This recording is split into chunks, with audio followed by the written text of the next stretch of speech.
ചിന്നമോളെ ഇന്നെന്ത് food? ഇന്നത്തെ food ചാച്ചനെ ഏറ്റവും ഇഷ്ടപ്പെട്ട കേർഡ് റൈസിന്റെ കൂടെ എന്താണെന്നറിയോ? നമ്മുടെ വെണ്ടയ്ക്ക വറുത്തതുണ്ട്, പിന്നെ ചെറിയ ചെറിയ പൊട്ടറ്റോ കുഞ്ഞു കുഞ്ഞിതായിട്ട് അരിഞ്ഞിട്ട് അതുണ്ട്, പിന്നെ കുറച്ച് കേടുണ്ട് എക്സ്ട്രാ വെച്ചിട്ടുണ്ട്. നമുക്ക് പാക്ക് ചെയ്ത് കാണാം. അപ്പോൾ എൻ്റെ ചാച്ചന് ഏറ്റവും ഇഷ്ടപ്പെട്ട കേർഡ് റൈസ് ആട്ടോ ഞാനൊന്ന് ഉണ്ടാക്കിയത്. അപ്പോൾ ഈ കേർഡ് റൈസിൻ്റെ താളിപ്പിൻ്റെ മുകളിൽ കുറച്ച് നമ്മുടെ അനാർ കൂടി ഇട്ട് കൊടുത്താൽ നന്നായിരിക്കും കേട്ടോ. അപ്പോൾ ഞാൻ അനാർ ഇട്ട് കൊടുത്തിട്ടുണ്ട്. ഇത് നമുക്ക് ഏത് ഫ്രൂട്ട്സ് വേണമെങ്കിലും ആഡ് ചെയ്യാം കേട്ടോ. അപ്പോൾ ഞാനിന്ന് അനാറാട്ടോ നമ്മൾ ഇട്ട് കൊടുത്തിരിക്കുന്നത്. അത് ഇട്ട് കൊടുത്തിട്ട് നന്നായിട്ട് സ്മാഷ് ആക്കണം കേട്ടോ റൈസ്, എന്നാലാണ് കേർഡ് റൈസിൻ്റെ റിയൽ ടേസ്റ്റ് ഉള്ളൂ. അതിന് മുകളിൽ നല്ലൊരു ഗീയും കൂടി ഒഴിച്ച് കൊടുത്തിട്ടുണ്ടല്ലോ.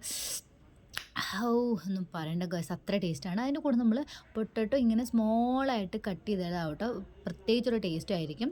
അത് ചാച്ചൻ്റെ ലഞ്ച് ബോക്സിൽ ഓൾറെഡി കേർഡ് റൈസ് ആക്കിയതിന് ശേഷം നമ്മൾ പൊട്ടറ്റോ ഫ്രൈ ഉണ്ട്, പൊട്ടറ്റോ ഫ്രൈ എന്നോ പൊട്ടറ്റോ ഉപ്പേരിന്നോ, ഞങ്ങൾ തൃശ്ശൂർക്കാർ ഉപ്പേരി എന്നാട്ട് പറയാറ്. അപ്പോൾ തൃശ്ശൂർക്കാരുടെ ഉപ്പേരിയും കൂടി ആക്കിയിട്ടുണ്ട് കേട്ടോ. ഭയങ്കര സിമ്പിളാണ്. ടേസ്റ്റ് എന്ന് വെച്ചാൽ ഗൈസ് ഒരു രക്ഷയില്ല കേട്ടോ.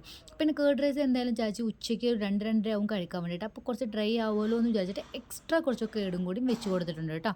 പിന്നെ അതിന് കൂടെ ഞാൻ ഒരു സ്പെഷ്യൽ എൻ്റെ വെണ്ടയ്ക്ക ഫ്രൈ ആണ് ഗൈസ്, ഒരു രക്ഷയില്ല. ചാച്ചൻ്റെ ഓഫീസിലെല്ലാവരും ഇതിൻ്റെ ഫാനാണ് കേട്ടോ. അപ്പോൾ അതാക്കിയിട്ടുണ്ട്. അപ്പോൾ ഇഷ്ടപ്പെട്ട ലൈക്ക് ചെയ്യുക, ഷെയർ ചെയ്യുക, സപ്പോർട്ട് ചെയ്യുക.